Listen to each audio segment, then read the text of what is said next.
Hello everyone, welcome back to the channel. Today I'm just going to jump right into the video. I have, as I've told you, uh, I've done a lot of research in different ways to make money and to preserve wealth, I guess you could say. I've personally been investing since I was in second grade, and I've really got more serious into it in about fourth grade, and it's been a super fun ride ever since. I've looked at a ton of different ways. Obviously, I'm pretty comfortable. I like stocks, and I'm more used to what to look for and things like that, and always learning new approaches.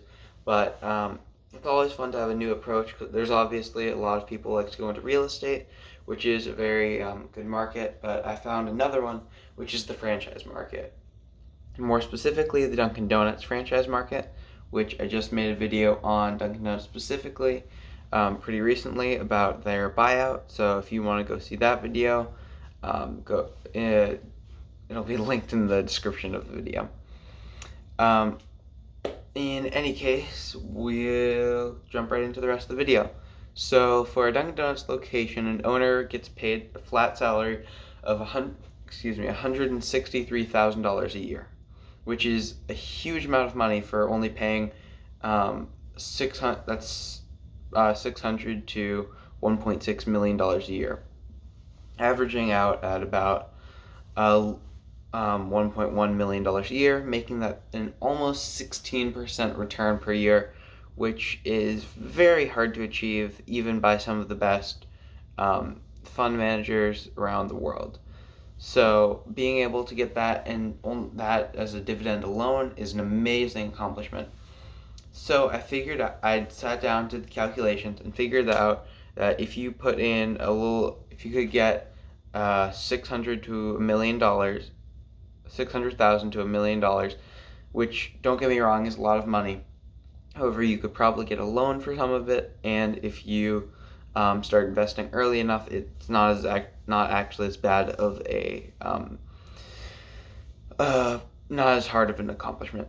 But if you are able to achieve that then, and you continuously make Dunkin' Donuts franchises for about 15 years, by the end of that time, if you sell your Dunkin' Donuts franchises and keep all your cash from it, you can make about $19 million, which is a huge amount of money. That is mega wealthy, never working a day in your life again, and living a very nice life wealthy.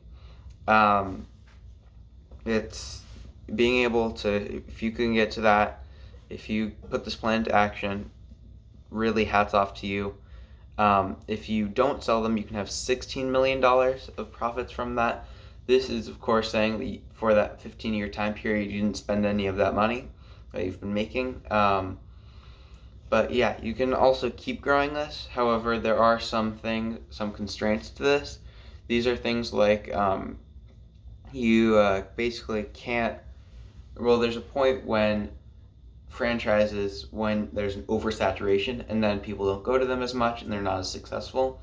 So that's the thing to watch out for. So there might be a point where you have to end up buying franchises or expanding into other companies. Other companies will still pay quite a bit, but it'll be more like 60 to 100,000 instead of almost 200,000, which is crazy. So yeah, that is also, if you just do the 16 million, then you have a multi-million-dollar moneymaker that's every year, which is crazy. That $3 million is basically just selling properties in the business. You might be able to get more for the business, but the property is more of what I considered, because a lot of people like to change them, so then there's not really anything to sell. So it's a very interesting plan. I think it's an interesting idea even just to own a few, because you do have to start a few in that first couple of years. Otherwise, Dunkin' Donuts won't make a deal with you, or will shut your existing branches down if you don't follow that policy. This makes them a lot less popular to start if you don't have that initial capital, but if you do, it can be a really great moneymaker, and I highly recommend it. I plan on doing this once I have $600 to $1.6 million that I feel like I can invest in one large asset. But until then, I'd like to hear your results. As usual, this is not financial advice. This is just a theory of a 16-year-old who has Google Sheets on his computer. But until it's tested, we'll keep investing, keep doing what you're doing, and I hope to see you in the next video. Bye.